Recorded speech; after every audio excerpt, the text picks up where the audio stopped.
CQB, motherfucker!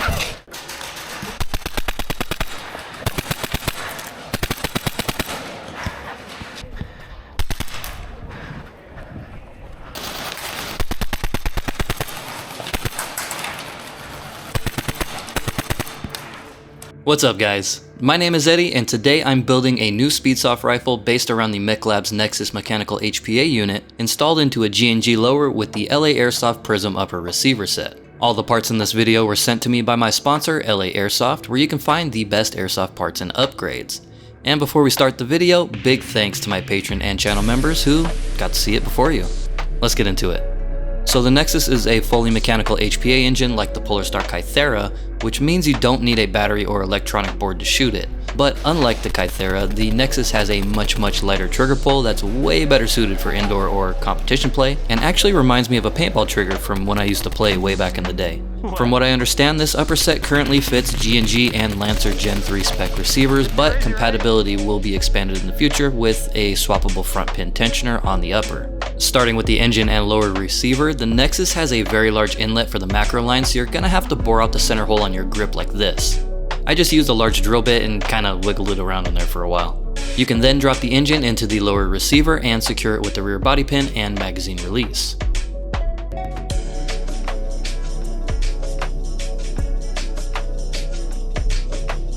The next step is to attach your sling plate, if necessary, and screw the buffer tube down into the rear of the engine.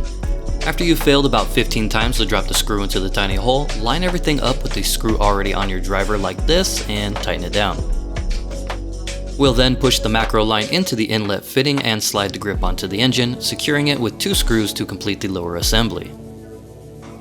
For the barrel setup, I'm trying out the Nexxpeed hop-up along with a 155mm 6.01 inner diameter PDI barrel and a 4-aught quantum bucking? Oh, 4 is quad. It's a quad quantum bucking. I just figured that out. So, we're gonna take our barrel and line up the patch on the bucking so it's centered in the window. This bucking is really grippy, which means you won't have any compression issues, but I did have to use some lube to actually get it on there. When I first opened the Nexxpeed hop-up chamber, my immediate thought was, well, here's another Max clone for the sake of having a new product. But after looking at it, it actually has some cool improvements over the Max, such as tunable tension on the hop arm, being able to easily remove the hop arm without disassembling the back end of the hop-up, and a barrel stabilizer that locks into the barrel clip, which I didn't even know I needed, but I dig it. So, I'm going to take the barrel and slide it into the hop-up chamber, making sure it's oriented properly as indicated by the channel cut into the bottom. You see that little notch on the stabilizer? We're going to slide that onto the barrel and then use the barrel clip to lock everything in. You might have to give a little push to line the clip up with the channels on the barrel, but once it's on, it's super solid with no play in any direction.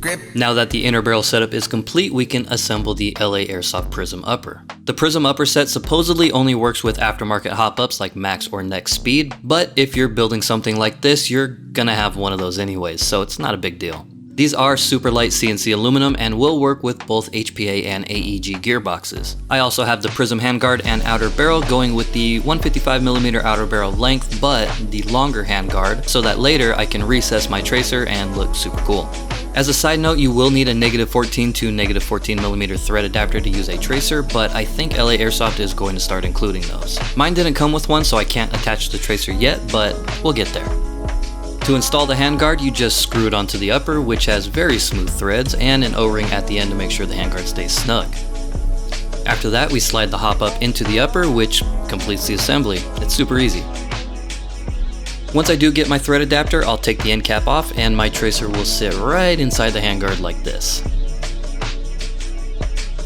Next, we're going to take the upper assembly and slide it onto the lower and secure it with the front pin.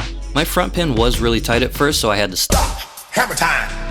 At first I was going to put a Lancer Tactical Delta stock on, which looks pretty good, but I remembered that I had this carbon fiber drop stock laying around from an old Monk Customs build, which I think looks way better and is a lot more functional. Except, whatever the hell this thing is called is way too long. After cutting that thing in half, the stock now fits and we can tighten it down. I think this looks way better and helps a lot with getting a sight picture because the Prism upper has a very low profile rail, which does require you to have your optic on a tall riser, but only if you want to see it. Now since I've got my thread adapter in the mail, I'm finally going to add my tracer and we can see how everything looks together. As you can see, the inner barrel comes right up to the edge of the threads, which is perfect, and I can now remove the end cap and screw my tracer on to complete the build. Let's see how it shoots. My new tank setup is the ridiculously light HK Air 68-4500 tank, hostile XLP reg, and their super flexible remote line, which they were nice enough to send to me. Getting into the trigger, it's going to be a little slower than an F2 or FE since there isn't a switch you can rock on, but I'm still able to pull 10 to 12 per second if I really get on it, which is about what I shoot in competition anyway.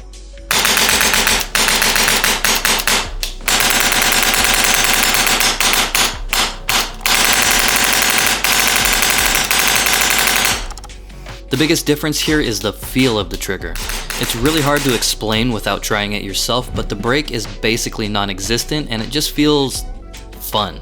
A quick chrono at about 110 psi gives me around 270 FPS on 0.25 gram BBs, which is roughly 305 FPS on 0.2s and pretty standard for this barrel length.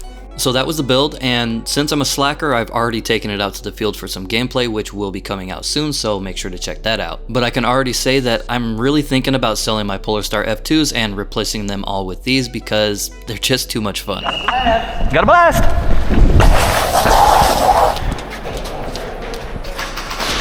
Where are they?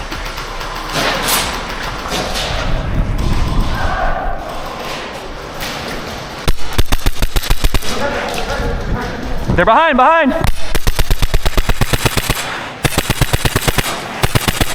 Got him.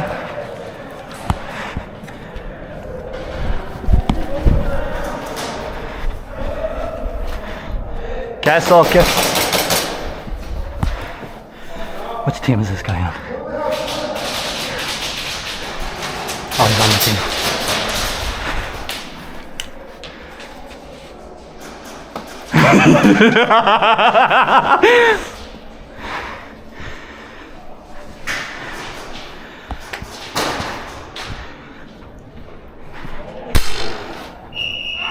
There is still one left. Go low. Okay. What the fuck? Stop making your voice. Go lower. Okay. I was gonna say you sound like the Cookie Monster.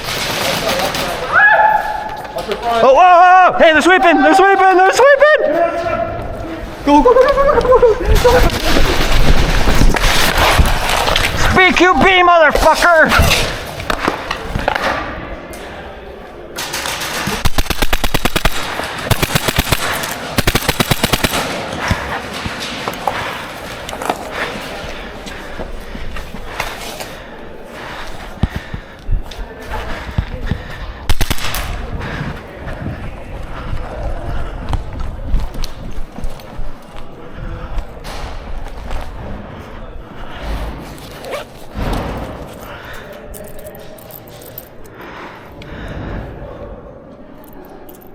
Ah!